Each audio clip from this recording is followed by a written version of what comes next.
രാമായണ പാരായണത്തിന് വേണ്ടി മാറ്റിവെക്കുമ്പോൾ അതിന്റെ ലക്ഷ്യം എന്താണ്? അത് രാമനൊപ്പം നമ്മൾ നടക്കണം എന്നുള്ള വലിയ ലക്ഷ്യമാണ്. രാമനെ പോലെ ആകണമെന്നുള്ളതാ, രാമൻ തന്നെയായി മാറണമെന്നുള്ളതാണ്.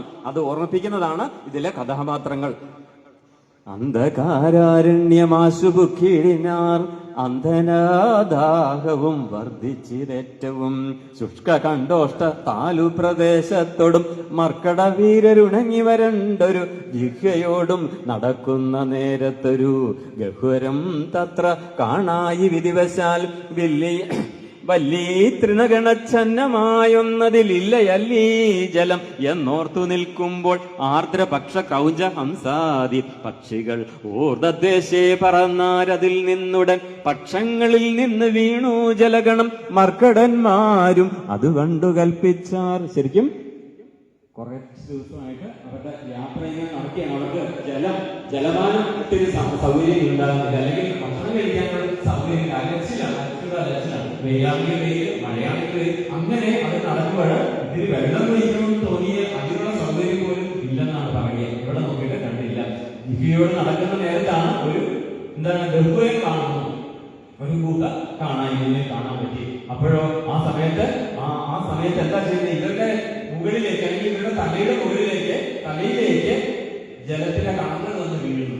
അപ്പൊ ഇരുട്ടാണ് അവിടെ. ആ പ്രദേശം ഒരു ഗഹ്വരമാണെന്ന് പറഞ്ഞു, ഗുഹയാണെന്ന് പറഞ്ഞു. അപ്പൊ ആ പ്രദേശത്ത് എവിടുന്നാണ് ജലം വീണ് നോക്കുമ്പോ പക്ഷികൾ എന്തൊക്കെയുള്ള ആർദ്രപക്ഷ കൗഞ്ച ഹംസാദികൾ, അന്നങ്ങൾ, അരേഖകൾ, കൗഞ്ചപക്ഷികൾ അവയൊക്കെ പറക്കുകയാണ്. അവയൊക്കെ പറക്കുമ്പോൾ അവയുടെ ചിറക് ഇങ്ങനെ അനക്കിയെങ്കിൽ മാത്രമേ പറക്കാൻ പറ്റുള്ളൂ. അപ്പൊ അങ്ങനെ പറക്കുമ്പോൾ ആ ചിറകിൽ നിന്ന് ആ പക്ഷികൾ എന്ന് പറഞ്ഞു കഴിഞ്ഞാൽ പറഞ്ഞു, പക്ഷികൾ എന്ന് പേര് വരാൻ തന്നെ കാരണം പക്ഷങ്ങൾ ഉള്ളത് കൊണ്ടാണ്, ചിറകുള്ളത് കൊണ്ടാണ് പക്ഷി എന്ന് വിളിക്കുന്നത്. ഈ പക്ഷികൾ ഇങ്ങനെ ഇളകുമ്പോൾ അതിൽ നിന്ന് ജലകണങ്ങൾ, വെള്ളത്തുള്ളികൾ ഇങ്ങനെ വീഴുന്നു. അത് ഇവരുടെ ശിരസിലേക്ക് വീഴുന്നുണ്ട്. അപ്പോൾ അവർക്ക് ഒരു കാര്യം മനസ്സിലായി. എന്താ കാര്യം?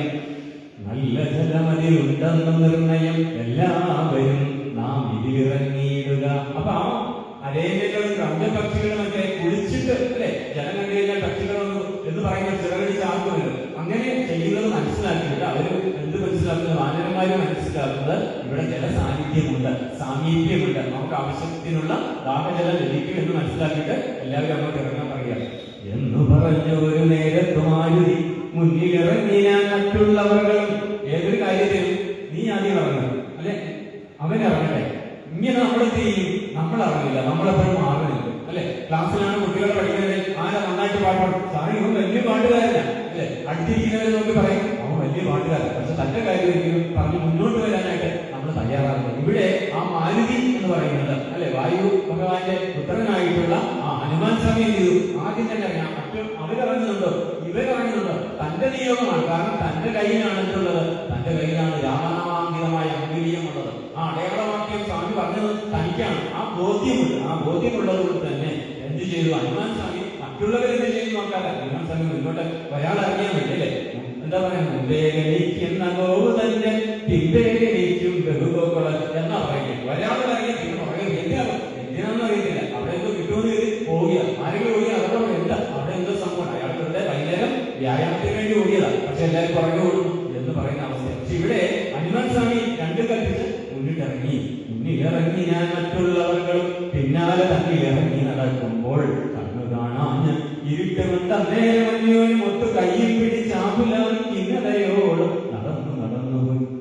ഇരുട്ടാണ്, കണ്ണൊന്നും കാണുന്നില്ല. അവര് കൈകൾ കോർത്ത് പിടിച്ച് ഒരു ബലത്തിന് വേണ്ടി, ഒരു ധൈര്യത്തിന് വേണ്ടി കൈകളൊക്കെ കോർത്ത് പിടിച്ച് അങ്ങനെ ഇറങ്ങി. സ്വർണമയം മനോമോഹനം കാണുന്നവർ കണ്ണിനുനേറ്റം ആനന്ദകരം പരം വാദികളുണ്ട് മണിമയമാരിയാൻ പൂർണ്ണകളായ ദീപവിശദമായി പക്വഫലങ്ങളാൽ നമ്രങ്ങളായുള്ള വൃക്ഷങ്ങളുണ്ട് ഗർഭദ്രുമതുല്യമായി ഈ യൂഷസാമ്യ മധുദ്രോണ സംഹിത പേയഭക്ഷ്യാന സഹിതങ്ങളായുള്ള വസ്യങ്ങളുണ്ട് പലതരം തത്രൈവ വസ്ത്രരത്നാദി പരിഭൂഷിതങ്ങൾ. അവിടുത്തെ അലങ്കാരം ഇറങ്ങിയ ഗുഹയിലെ ഉള്ളിലേക്ക് ചെന്നപ്പോ എന്താ കാണുന്നതെന്താണ്?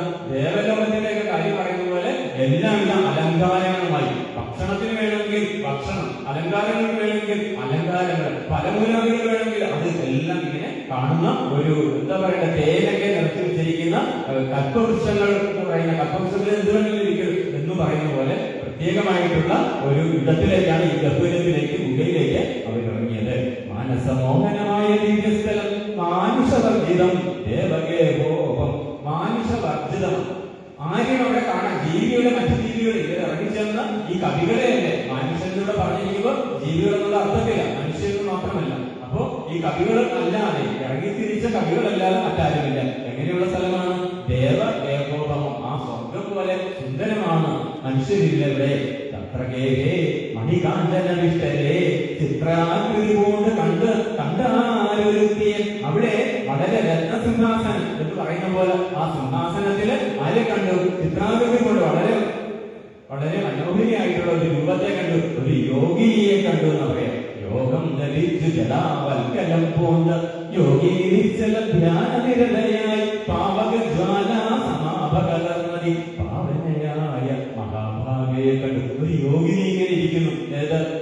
വളരെ മനോഹരമായ രത്നസിംഹാസനത്തില് യോഗിനി ഒന്നും അറിയാതെ ആ ഒരു തപസ്സിലെന്ന പോലെ, യോഗത്തിലെന്ന പോലെ ഇരിക്കുന്നത് അവർ കാണുകയാണ്. തക്ഷണേ സന്തോഷപൂർണ്ണ മനസ്സോട് ഭക്തിയും ഭീതിയും പൂണ്ടു വണങ്ങിന ശാഖാമൃഗങ്ങളെ കണ്ട് മോദം പൂണ്ട് യോഗിനി താനും അവരോട് ചൊല്ലിനാൾ. ശരിക്കും ഈ കവികൾ ആ സമയത്ത് എന്താ ചെയ്തത്? എങ്ങനെയാണ് അവർ വണങ്ങിയത്? അവര് ഭക്തി കൊണ്ട് വണങ്ങി എന്നല്ല എഴുത്തച്ഛൻ പറയുന്നത്. ഭക്തിയും ഭീതിയും കൊണ്ട് ഉണങ്ങിന. കാരണം എവിടെയാണ് എത്തപ്പെട്ടതെന്ന് അറിയില്ല, ആരാണതെന്ന് അറിയത്തില്ല. അവരുടെ ആ ധ്യാനത്തിന് എന്തെങ്കിലും തടസ്സം വന്നിട്ടുണ്ടോ ഞങ്ങൾ മൂലം എന്നുള്ള ഒരു ആദിയുള്ളതുകൊണ്ട് അതാണ് ഇവിടെ ഭീതി വന്നത്. അപ്പൊ ഭക്തിയുണ്ട്, അതോടൊപ്പം തന്നെ ഭീതിയുമുണ്ട്. ഞങ്ങൾ ഇവിടേക്ക് ഇറങ്ങി വന്നപ്പോൾ, ഈ ഗുഹയിലേക്ക് വന്നപ്പോൾ ആ യോഗിനിക്ക് എന്തെങ്കിലും തടസ്സമുണ്ടായിട്ടുണ്ടോ എന്നുള്ളൊരു ഭീതിയാണ് അവർക്കുണ്ടായത്. ഏകാഗ്രത, ആ ഒരു തപസ്സിന് ഓട്ടം വന്നിട്ടുണ്ടോ എന്നുള്ളൊരു ആദി അവർക്കുണ്ടായി എന്നാണ്. ശാഖാമൃഗങ്ങളെ കണ്ട്, ശാഖാമൃഗങ്ങൾ ഈ വാനരക്കൂട്ടത്തെ കണ്ടിട്ട് ആനന്ദത്തോടുകൂടി എന്ന് പറഞ്ഞ യോഗിനി സംസാരിക്കുകയാണ്. ഉടനെ സംസാരിക്കാൻ, നിങ്ങളാരാകുന്നതെന്ന് പറയണം, ഇങ്ങു വന്നിടുവാൻ മൂലവും ചൊല്ലണം, എങ്ങനെ മാർഗം അറിഞ്ഞമാറുന്നതും എങ്ങനെ പോകുന്നതെന്നും പറയണം എന്നിവ കേട്ടൊരു വായുതനേനും നന്നായി വണങ്ങി നീരനായി ചൊല്ലിനാൻ. അപ്പോ നിങ്ങൾ ആരാണ്? ആര് പറഞ്ഞിട്ടാണ് നിങ്ങൾ ഇവിടേക്ക് വന്നത്? നിങ്ങൾ എവിടേക്കാണ് ഇനി പോകുന്നത്? ഇതിനെക്കുറിച്ച് എവിടുന്നാണ് നിങ്ങൾക്ക് അറിവ് കിട്ടിയത് എന്നൊക്കെ ഇങ്ങനെ ചോദിക്കുകയാണ്. എങ്ങനെ? സൗമ്യമായ ചോദ്യമാണ്, സൗമ്യമായിട്ടാണ് സംസാരിക്കുന്നത്. ഭീതിപ്പെടേണ്ട കാര്യമില്ല, ആശങ്കയ്ക്ക് യാതൊരു അടിസ്ഥാനവുമില്ല. അവിടെയും അംഗദനെ പോലുള്ള ശ്രേഷ്ഠന്മാരൊക്കെ ഉണ്ട്, രാമഭഗവാൻ ഉൾപ്പെടെ ഒരുപാട് ശ്രേഷ്ഠരുണ്ട്. ശബരാനും വിടുന്നില്ല. ആരാണ്? ആ രാമസ്വാമിയോടുള്ള ഹൃദയഭക്തിയുള്ള ആ ഹനുമാൻ സ്വാമി തന്നെയാണ് അവിടെയും സംസാരിക്കുന്നത്. എന്താ പറയുന്നത്? നിങ്ങൾ ആരാകുന്നതെന്ന് പറയണം, ഇന്ന് വന്നിടുവാൻ മൂലവും. മൂലം എന്ന് പറയുമ്പോൾ മറ്റേ കാരണം, മൂലം. മൂലം എന്ന് പറയുന്നത് നമ്മള് വേരെന്ന് പറയുന്നത് അതിന്റെ അടിസ്ഥാനം എന്താണ്? അതാണ് വേര്, അതാണ് മൂലം. അപ്പോ എന്താണ് ഇങ്ങോട്ട് വരാനുള്ള കാരണം? അതിനെ കുറിച്ചൊക്കെ നിങ്ങൾ സംസാരിക്കണം. അപ്പൊ വായുതനയെ വളരെ വിനീതം ഇവിടെ പ്രത്യേകം പറയുന്നത്, വായുതനയെ നന്നായി വണങ്ങി വിനീതനായി, വെറുതെ വണങ്ങുകയല്ല, വിനീതനായിട്ട് പറയാം. നമ്മള് സംസാരിക്കുമ്പോ, മറ്റൊരാളോട് സംസാരിക്കുമ്പോൾ, പെരുമാറുമ്പോൾ എങ്ങനെയാ മക്കളെ? ഞാൻ വലിയ അഹങ്കാരിയാണ്, എന്റെ നെറ്റിയിൽ എന്റെ മുഖത്ത് എഴുതി വെച്ച് കഴിഞ്ഞാൽ ആരും എന്നെ അംഗീകരിക്കില്ല. അപ്പൊ അതുകൊണ്ട് വളരെ വിനീതനായിട്ട് ആ ഹനുമാൻ സ്വാമി പറയുക, വൃത്താന്തമൊക്കെ കേട്ടാലുമെങ്കിലോ സത്യമൊഴിഞ്ഞു പറയുമാറില്ല. ഞാൻ സത്യം മാത്രമേ പറയുള്ളൂ, കള്ളം പറയില്ല എന്ന ആമുഖത്തോടുകൂടി പറയുകയാണ്. ഉത്തരകോസലത്തിങ്കൽ അയോധ്യ എന്ന ഉത്തമമായുള്ളൊരു ഗുരുകൂതലെ തത്രയോ കാണു ദശകലാം ഉത്തരവുണ്ടായി ചമഞ്ഞിരുന്നാലുകൾ. ആ കഥ നമുക്കറിയാം. അതുകൊണ്ട് അറിയാത്ത യോഗിനിക്ക് വേണ്ടി ഹനുമാൻ സ്വാമി പറയാണ്. നമുക്കത് ഒരുപാട് പറഞ്ഞ സമയം കളയണ്ട. ഇടയ്ക്ക് രണ്ടു വരികളിൽ വലിയ ദുഷ്ടനായുള്ള ദശാസ്തി നിശാചരൻ കട്ടുകൊണ്ടോരു പോയി ഞാൻ പത്നിയെ രാമനും ലക്ഷ്മണനാകും അനുജനും ഭാമിനി തന്നെ തിരഞ്ഞു നടക്കുമ്പോൾ എന്തൊക്കെ സംഭവിച്ചു? ഇവിടെ വരെ എത്തിയത് എങ്ങനെയാണ്? സുഗ്രീവനതയ്ക്ക് ശപഥം നടത്തി അങ്ങനെയുള്ള കഴിഞ്ഞ ദിവസങ്ങൾ പറഞ്ഞ കഥ യോഗിനിക്ക് വേണ്ടി ഹനുമാൻ സ്വാമി ചുരുക്കി പറയുകയാണ്. ദക്ഷിണതയ്ക്കിൽ അന്വേഷിപ്പതിനൊരു ലക്ഷം കവിവരന്മാരും ജനങ്ങൾ ദാഹം പറയാൻ ജലകാംക്ഷയാമെന്നും. ജലം ദാഹിച്ചു പറഞ്ഞ് ജലത്തിന് വേണ്ടി ആകാംക്ഷ, ആ ജലത്തിനുള്ള കാംക്ഷ എന്ന് പറയുമ്പോൾ ജലം ദാഹിച്ചിട്ട് അതിനുള്ള ആഗ്രഹങ്ങളാണ് ഞാൻ ഇങ്ങോട്ട് വന്നത്, ദാഹിച്ചിട്ടാണ്. മോഹേനഗരം കുക്കിതറിയാതെ എപ്പോഴാണെന്ന് അറിയാതെയാണ് ഞങ്ങൾ ഇവിടേക്ക് വന്നത്. അല്ലാതെ ഇവിടേക്ക് ലക്ഷ്യമിട്ട് വന്നത് അല്ല ഞങ്ങള്. ദൈവവശാൽ ഇവിടെ പോന്നു മതി. ദൈവവശാൽ ഈശ്വര നിയോഗം ഉണ്ടെങ്കിൽ അതങ്ങനെ സംഭവിച്ചേ പറ്റുള്ളൂ. അതുകൊണ്ടാണ് ജലമന്വേഷിച്ച് ഒരുപാട് സ്ഥലത്ത് പോയിട്ടും അത് കിട്ടാതെ ദാഹിച്ചു പറഞ്ഞ ഞങ്ങൾ അവസാനം ആരും വഴികാട്ടാതെ തന്നെ ഇവിടെ എത്തിയത് ഈശ്വര നിയോഗമാണ്, ദൈവവശാലാണ് എന്ന് പറയുന്നു. ദേവിയെ കാണായതും ഭാഗ്യം എത്രയും. അങ്ങനെ ദേവിയെ കൂടെ കാണാൻ പറ്റി, ജലവും കിട്ടി, അതിനുള്ള സാഹചര്യം ഒരുങ്ങിയല്ലോ. ആരെന്നതും ഞങ്ങളേതും അറിഞ്ഞില്ല, നേരെ അരുൾ ചെയ്യുക വേണമെന്ന്. അങ്ങ് ആരാണ് എന്നുള്ള കാര്യം ഞങ്ങളെ പരിചയപ്പെട്ടു. പക്ഷെ അങ്ങയെ കുറിച്ച് യോഗിനിയോട് പറയുകയാണ്, ഞങ്ങൾക്ക് അറിയില്ലല്ലോ, അതുകൊണ്ട് പറയണം എന്ന് പറഞ്ഞാൽ ഉടനെ യോഗിനി പറയുന്ന കാര്യം അല്ലേ. ആരെങ്കിലും നമ്മുടെ വീട്ടിൽ വരികയാണെങ്കിൽ നമ്മളൊക്കെ എന്താണ് കാര്യം, എന്താണ് നമ്മൾ ആദ്യം എന്താ കാര്യം, ആ വിഷയം സംസാരിച്ച് എത്രയും പെട്ടെന്ന് അവരെ ബാക്കപ്പ് ചെയ്യുക എന്നുള്ളത്, എത്രയും പെട്ടെന്ന് അവരെ തിരിച്ചു വിടുക എന്നുള്ളതാണ് നമ്മൾ ലക്ഷ്യമിടുന്നത്. ഇവിടെ യോഗിനി പറയുന്നത് പക്വഫലമൂലജാലങ്ങളൊക്കെ ഭക്ഷിച്ച് അമൃതപാനം ചെയ്തു തൃപ്തരായി ബുദ്ധി തെളിഞ്ഞ് വൃത്താന്തമാവിയെ ചൊല്ലിത്തരുവൻ ഞാൻ. നിങ്ങളിപ്പോ ക്ഷീണിതർ, നിങ്ങൾ താമസിച്ച് വലഞ്ഞു വന്നവരാ, നിങ്ങൾക്ക് ഭക്ഷണം വേണം, ദാഹത്തിന് ജലം വേണം. ഇതെല്ലാം കഴിഞ്ഞ് നിങ്ങൾ പോയി ആവശ്യത്തിന് വെള്ളമൊക്കെ കുടിച്ച് നിങ്ങൾ ഭക്ഷണമൊക്കെ കഴിച്ച് നിങ്ങൾ വിശ്രമിച്ച് വളരെ സ്വസ്ഥരായി വരിക. ഈ ബുദ്ധി കെട്ട് നിൽക്കുന്ന സമയത്ത് നിങ്ങളോട് ഇപ്പൊ സംസാരിച്ചു കഴിഞ്ഞാൽ നിങ്ങൾക്കത് മനസ്സിലാകില്ല, ഉൾക്കൊള്ളാൻ പറ്റില്ല. അതുകൊണ്ട് അവരെ ശാന്തരാക്കാൻ വേണ്ടി നിങ്ങൾ പോയി ഭക്ഷണം കഴിക്കൂ, വിശ്വസിച്ചു വരൂ എന്നൊക്കെ പറഞ്ഞ് യോഗിനി പറഞ്ഞു വിടുകയാണ്. എന്നത് കേട്ടവർ മൂലഫലങ്ങളും നന്നായി ഭുജിച്ചും അഭിമാനവും ചെയ്തു ദേവി സമീപം പൂണ്ടു നിന്നോരനന്തരം ചാരുസ്ഥിതപൂർവ്വം അഞ്ചസായോഗി മാരുതിയോട്. മാരുതിയാണ് സംസാരിച്ചത്. അതുകൊണ്ട് അത്രയും കവിക്കൂട്ടമുണ്ട് അല്ലെ, കവിസഞ്ചയമുണ്ട്, ഒരുപാട് കവികളുണ്ട്. ആരെയും അറിയില്ല യോഗിനിക്ക്. പക്ഷെ സംസാരിച്ചത് ആരായിരുന്നു? മാരുതിയായിരുന്നു, ഹനുമാൻ സ്വാമിയായിരുന്നു. അതുകൊണ്ട് ഹനുമാൻ സ്വാമി നോക്കി പറയുകയാണ്, വിശ്വമോഹന രൂപിണിയാകിയ വിശ്വകർമാത്മജാമനോഹരി നൃത്തഭേദം കൊണ്ട് സന്തുഷ്ടനാക്കിനാൽ ശേഖരൻ തന്നെ അതുമൂലം ദിവ്യപുരമിതം നന്ദിനാനീശ്വരൻ. എന്താ പറയുന്നത്? വിശ്വമോഹന രൂപം. ആരാണത്? വിശ്വകർമാജ. വിശ്വകർമാവിന്റെ പുത്രിയായ ഹേമയെ കുറിച്ച് പറയാണ്. വലിയ നൃത്ത നാട്യകാരിയാണ്. അങ്ങനെ അതിൽ അംശനായ, അതിൽ സന്തോഷിച്ച ഭഗവാൻ ശിവൻ ചെയ്തു പരമേശ്വരൻ ഇവിടെ ഈ പ്രദേശം നൽകിയതാണ്.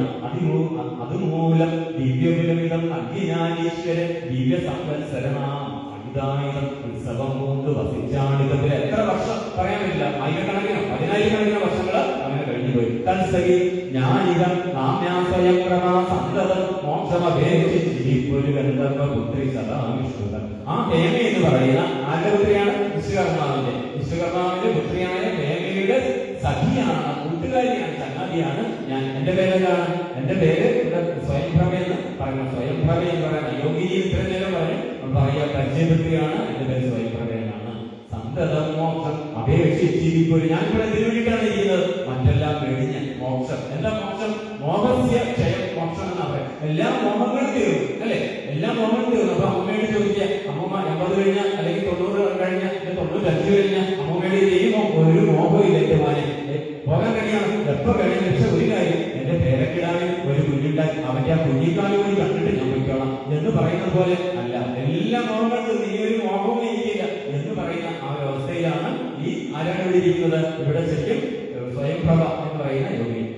ഗന്ധർവപുത്രി സദാ വിഷ്ണു. ഗന്ധർവന്റെ പുത്രിയാണെന്നും വിഷ്ണുവിനോട് വളരെ ഭക്തിയാണെന്നൊക്കെ പറയുന്നു. ബ്രഹ്മലോകം പ്രവേശിച്ചത് ദേവിയിൽ നിർമ്മലകാപ്രിയനോട് നേരത്തെ ബ്രഹ്മലോകം പ്രവേശിച്ച് തപസ്സനുഷ്ഠിച്ച് ആയിരക്കണക്കിന് വർഷങ്ങളിൽ തപസ്സനുഷ്ഠിച്ചിരുന്ന ആ ഹേമ എന്ന് പറയുന്ന ആരാണ്? ഹേമ എന്ന് പറഞ്ഞാൽ ശരിക്കും ഇവിടെ പറയുന്നുണ്ടല്ലോ വിശ്വകർമാവിന്റെ പുത്രിയാണെന്ന് പറഞ്ഞു. അങ്ങനെയുള്ള ഹേമ ഈ സ്വയംപ്രഭ എന്ന് പറയുന്ന യോഗി തന്റെ സഖിയോട് പറഞ്ഞു. എന്താ പറഞ്ഞത്?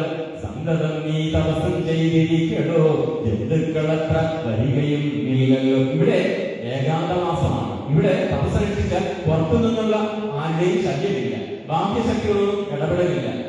ഇവിടെ ജന്തുക്കളില്ല. ജന്തുക്കൾ എന്ന് പറയുമ്പോൾ മനുഷ്യരെന്ന് അർത്ഥമില്ല, മൃഗങ്ങളെന്ന് അർത്ഥമില്ല. അന്ന് മാത്രമല്ല, ശരിക്കും പറഞ്ഞാൽ പക്ഷി മൃഗാദികൾ ജീവനുള്ള എന്തിന് ജനിച്ച എന്തും ജന്തുവാണ്. അപ്പൊ നമ്മളെല്ലാവരും ജന്തുക്കൾ തന്നെയാണ്.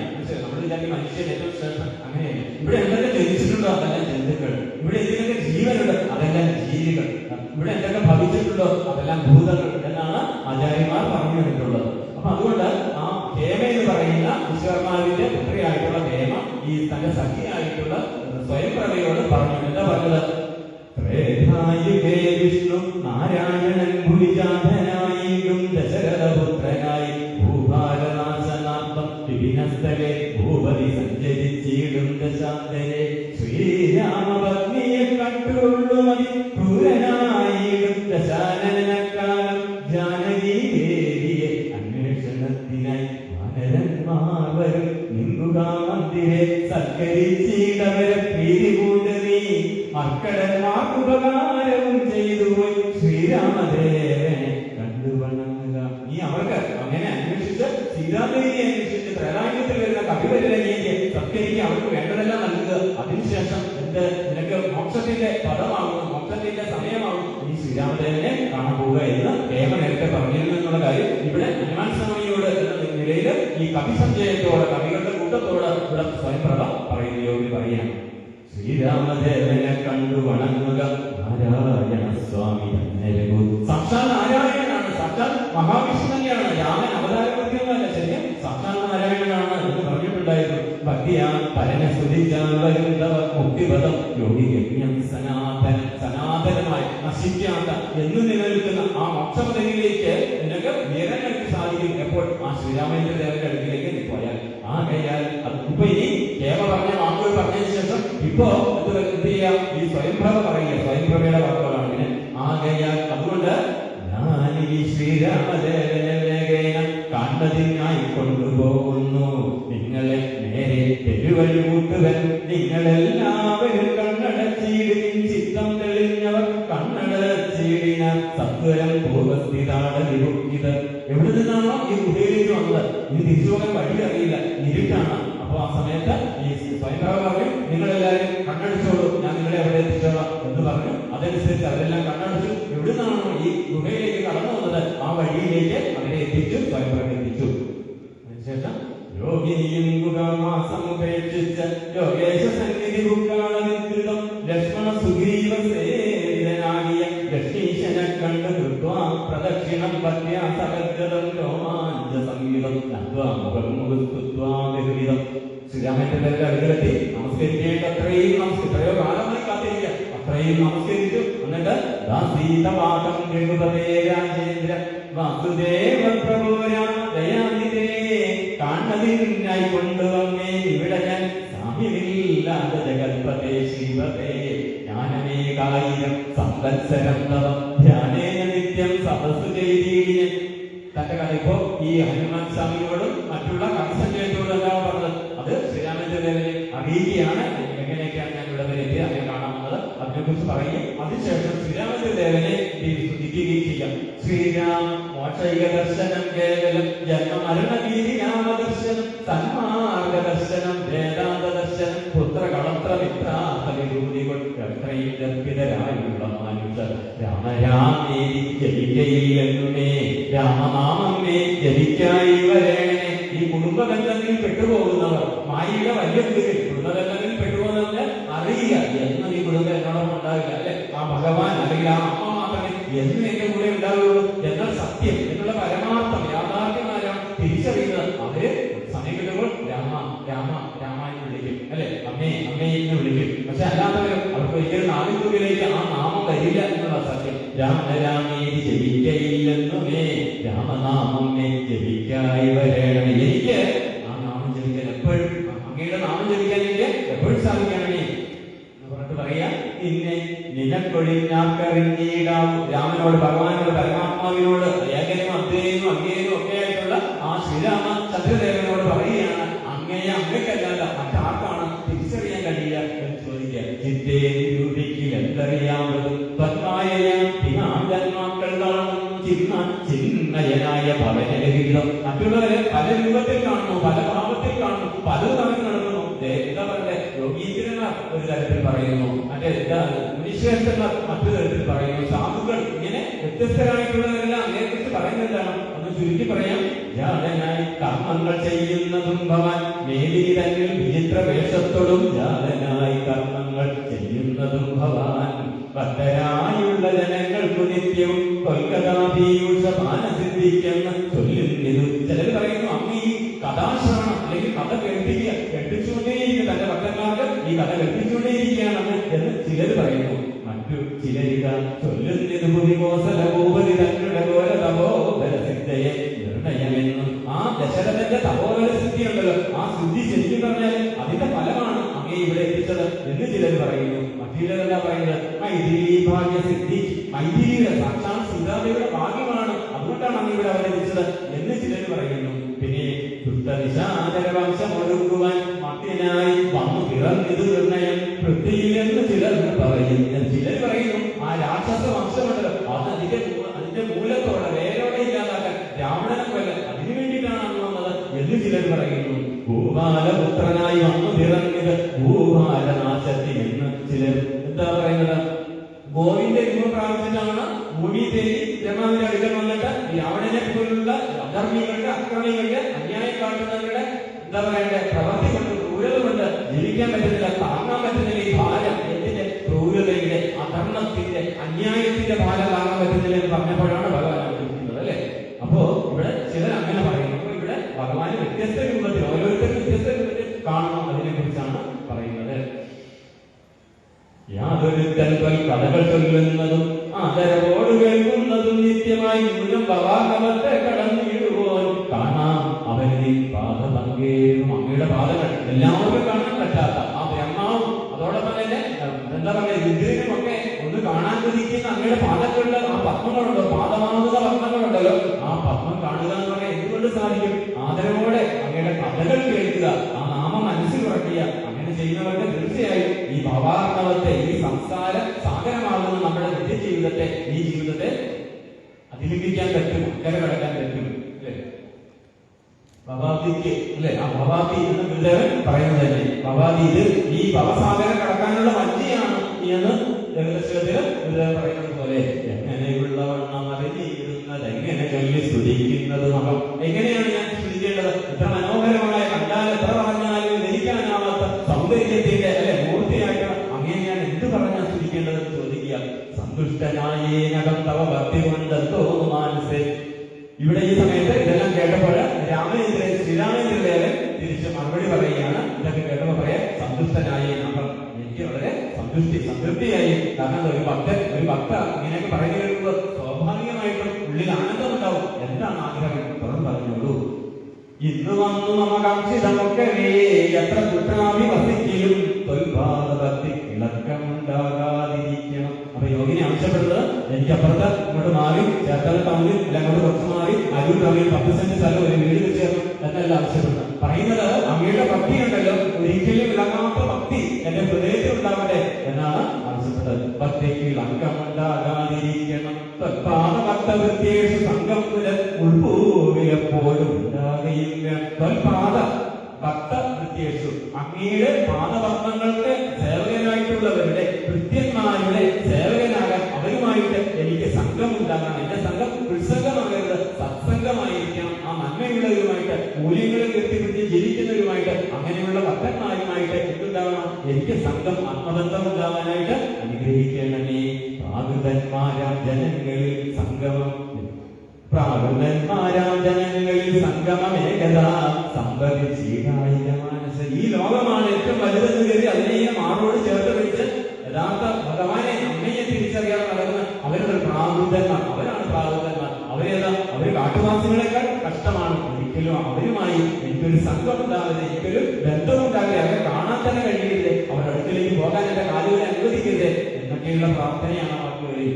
രാമ രാമേതി ജപിക്കായി വരേണമേ, രാമപാദേ ജപിക്കണമെൻ മാനസം.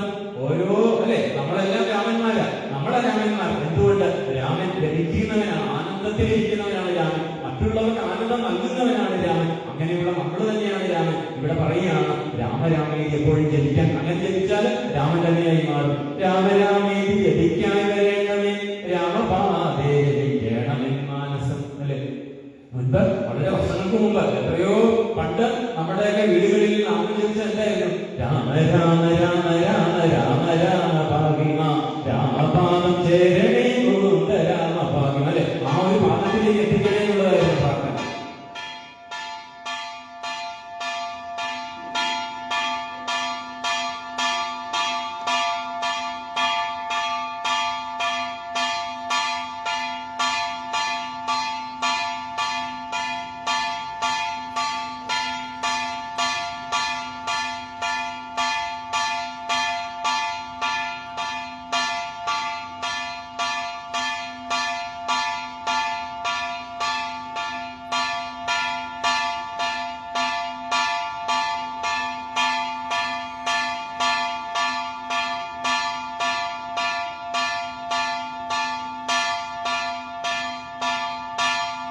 ഇവിടെ സ്വയംപ്രഭ, ആ സ്വയംപ്രഭയുടെ വാക്കുകളാണ് നമ്മൾ കേട്ടത്.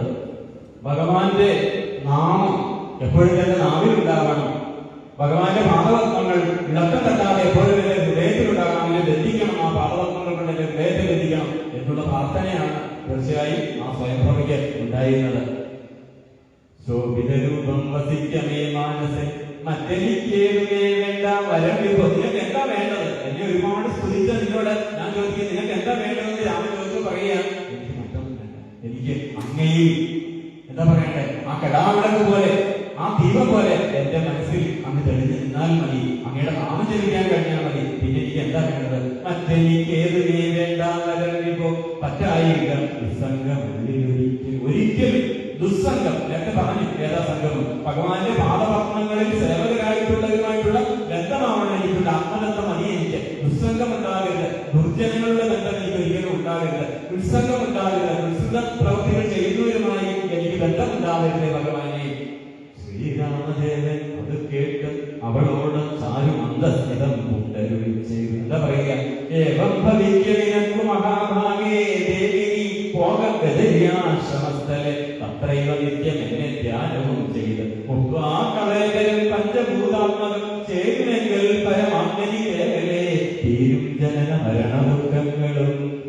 ഏറ്റവും ശ്രേഷ്ഠയായിട്ടുള്ള ഭക്തിയെ മഹാഭാഗ്യം നാമില്ല അല്ലേ? ഭഗവാൻ അത്രയും ഭഗവാന്റെ നാമിൽ നിന്ന് കേൾക്കണമെന്നുണ്ടെങ്കിൽ എത്ര ഭാഗ്യമുണ്ടാവണം. ദേവി നീ പോക ഗദര്യാശ്രമത്തിലേക്ക് പോവുക, അവിടെ ചെന്ന് ചെയ്യുക, എന്നെ ധ്യാനിച്ച് നീ ഇരിക്കുക, അവസാനം പഞ്ചഭൂതാത്മകമായിട്ടുള്ള ഈ ശരീരത്തെ ഉപേക്ഷിച്ചിട്ട് എന്റെ പാദത്തിൽ നീ ചെല്ലുകയാണ്. അപ്പൊ പിന്നെ ജനന മരണ അല്ലെ, നമ്മൾ ജനിച്ചു, ഇനി മരിച്ചു, പിന്നെ ജനിച്ചു, നമ്മളിങ്ങനെ കറങ്ങി കറങ്ങി കറങ്ങി കറങ്ങി മതിയാവാതെ ഇങ്ങനെ പിന്നെ കറങ്ങിക്കൊണ്ടേയിരിക്കുകയാണ്. രാത്രിപകൽ എന്ന് പറയുന്നത് പോലെ തിങ്കളാഴ്ച തുടങ്ങി സൺഡേ, ഞായറാഴ്ച വീണ്ടും, നാളെ ഞായറാഴ്ച വീണ്ടും തിങ്കൾ, ഇങ്ങനെ ജനുവരിയിൽ ഡിസംബറിൽ പിന്നെ ചിങ്ങം കർക്കിടക ഇങ്ങനെ കറങ്ങി കറങ്ങി ഇതേപോലെ ജനന മരണ ദുഃഖത്തിൽ പെട്ടുപോയിരിക്കും. നിനക്കിനി അങ്ങനെ ഒരു ചക്രത്തിലേക്ക് നീയില്ല, എന്റെ പാദമാകുന്ന പത്മങ്ങളിലേക്ക് നീ അലിഞ്ഞു ശ്രീരാമചന്ദ്രൻ പറയുകയാണ്. അതവിടെ നിൽക്കുകയാണ്. ശ്രീരാമദേവനെ ധ്യാനിച്ചിരുന്നുടെ നാരായണ പദം പ്രാപിച്ചിരങ്ങിയും ഒരിക്കലും നശിച്ച പ്രജ്ഞേയമായ അല്ലെ ആ ഏകനായിട്ടുള്ള പരമാത്മാവ്, ഏകൻ അദ്വയം രണ്ടില്ലാത്തതായിട്ടുള്ള അവ്യയം ഒരിക്കലും നശിക്കാത്ത, അച്യുതൻ ഒരിക്കലും ചുതി സംഭവിക്കാത്ത അങ്ങനെയുള്ള ഭഗവാനെ സ്മരിച്ചിട്ട് അവള് കൂട്ടതിരിയാശ്രമത്തിലേക്ക്. പിന്നീടുള്ള അംഗരാദികളുടെ സംശയം, അംഗരാദികളുടെ സംശയങ്ങൾ ഉണ്ടാകുന്ന അതിന്റെ മറുപടിയെ പറയാം. മക്കളുടെ സഞ്ചയം ദേവിയെ ആരാൻ വൃക്ഷസന്ദേശു വസിക്കും ദശാന്തരേ എത്ര ദിവസം കഴിഞ്ഞിരുന്നും തരാ പുത്രിയെ എങ്ങനെ കണ്ടുകിട്ടായും ചിന്തിച്ചു ഖേദിച്ച് താരാസുരൻ നിജ ബന്ധുക്കളായുള്ളവരോട് ചൊല്ലി ഞാൻ.